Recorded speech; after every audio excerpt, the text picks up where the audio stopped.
Hello guys. Imagine अभी आप exam hall में बैठे हो, क्वेश्चन पेपर हाथ में आता है, आपने क्वेश्चन पेपर पलटा और पहला क्वेश्चन वही है जिससे आप सबसे ज़्यादा डरते हो।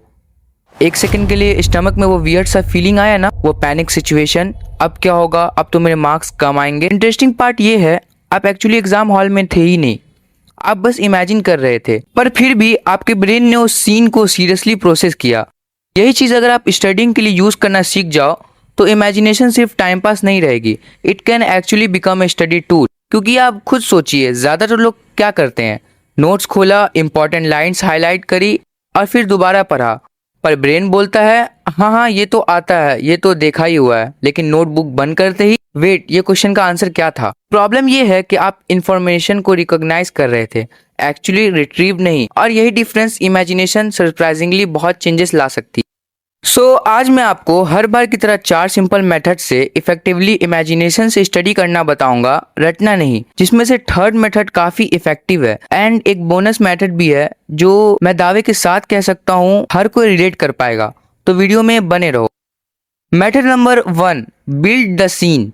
कॉन्सेप्ट को एक मेंटल सीन से कनेक्ट करो। सपोज आप बायोलॉजी में कोई प्रोसेस पढ़ रहे हो, इंस्टेड ऑफ सिर्फ डेफिनेशन याद करने के आप माइंड में इमेजिन करो कि प्रोसेस एक्चुअली कैसे हो रहा है। लाइक एग्जांपल, ह्यूमन हार्ट में ब्लड सबसे पहले किस ब्लड वेसल में जाता है, के बाद क्या होता है, फिर क्या चेंज होता है और फाइनली रिजल्ट क्या होता है। आप जितना क्लियरली उस सीक्वेंस को इमेजिन करोगे उतना ज्यादा मेंटल हुक्स बनेंगे। और ये सिर्फ बायोलॉजी के लिए नहीं है, फिजिक्स में किसी सिचुएशन को मेंटली विजुअलाइज करो, केमिस्ट्री में रिएक्शन के स्टेप्स को इमेजिन करो, ज्योग्राफी में अगर सॉइल चैप्टर है तो इमेजिन करो वो सॉइल आपके हाथ में है, हिस्ट्री में इवेंट्स को एक सीक्वेंस की तरह पिक्चर करो। बेसिकली इंफॉर्मेशन को आइसोलेटेड फैक्ट्स की तरह मत देखो, उसे एक सीन, सीक्वेंस या स्टोरी के साथ कनेक्ट करो। बिकॉज जब इंफॉर्मेशन के बीच कनेक्शंस बनने लगते हैं, याद करना सिर्फ मेमोरी का गेम नहीं रहता, your brain has something to follow.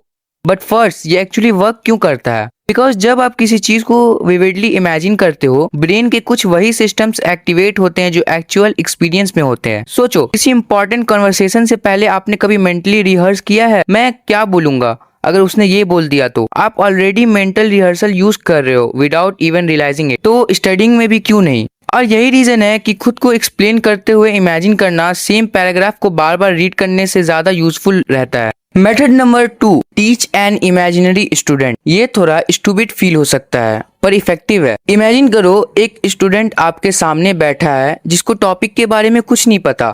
अब उसे टीचर बन के एक्सप्लेन करो, बिल्कुल नॉर्मल अपने लैंग्वेज में, जैसे आपने चैप्टर समझा वैसे समझाओ। लाइक ये इसलिए हुआ, यहाँ पे ये फॉर्मूला इसलिए आएगा, केमिस्ट्री में ये रूल इसलिए लगा, ये एक्सेप्शन इसलिए है, ऐसे करके। और जैसे ही आप अटक जाओ, स्टॉप, वही गैप इंपॉर्टेंट है, नोट्स खोलो, सिर्फ वो गैप फिक्स करो, नोट्स बंद करो, दोबारा एक्सप्लेन करो। So you are not just studying, you are finding the holes in your understanding.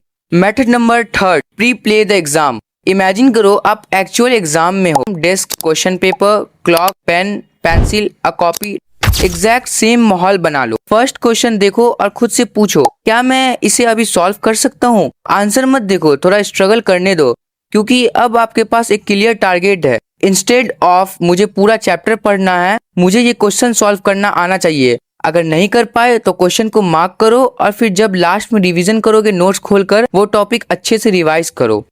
Last but not the least, method number 4, play what if. अब कॉन्सेप्ट को ट्विस्ट करो। आपने एक क्वेश्चन सॉल्व किया, ask what if number change, what if question differently पूछा जाए, what if एक condition हटा दी जाए। बिकॉज एग्जाम में exact text book example repeat होना जरूरी नहीं। अगर आप सिर्फ एग्जाम्पल याद करते हो तो आप सिर्फ एग्जाम्पल याद करे रह जाओगे, बट अगर आप सिचुएशन चेंज करके भी कॉन्सेप्ट अप्लाई कर सकते हो, then you actually understand it. अब एक बोनस मेथड नहीं कह सकते हैं, ये ड्रीम भी नहीं कह सकते हैं, क्योंकि one day you will make it a reality. ये शायद आप लोग में से कई लोग करते भी होंगे। पढ़ने के बाद जब थकान लगे और वो माइनर ब्रेक लेने के बाद मन करता है कि आप कल ही पढ़ते हैं, एग्जैक्टली उस टाइम सोचो, आज पढ़ा तो कल को इन फ्यूचर मैं अपने ड्रीम कॉलेज में होऊंगा, आज पढ़ा तो कल को अपने पेरेंट्स को प्राउड करवा पाऊंगा। This works for almost every people. If you agree then comment करो reality. Alright guys, that is for the today's video। अगर वीडियो हेल्पफुल लगी तो प्लीज चैनल को सब्सक्राइब एंड वीडियो को लाइक करो। Take care, bye bye.